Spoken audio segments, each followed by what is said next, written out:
How to find your PayPal account number on PayPal website. Hey everybody, welcome back to a new video. In this video we're going to learn how we can find our PayPal account number on PayPal website. So without any delay, let's start with the process on how we can do it. But before that, don't forget to hit that like, share and subscribe icon. So in order to do that, you need to open the PayPal website in any of your browser available.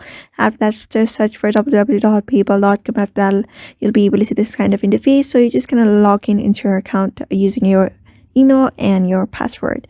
After logging into your account, you'll be able to see this kind of interface. So you're just going to look up for the option called more at the right side. You can see that more option, just click on it, and when you click on it, you'll be finding different kind of bunch of options on the screen, like add honey for free and different other options here. So you're just going to look up for the option called see your direct deposit info.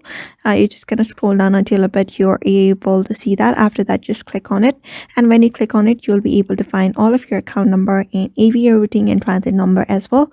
You may just find your account number there. So just follow the step and you should be able to find your account number on PayPal using PayPal website. So I hope this video was helpful to you, and thank you for watching this video.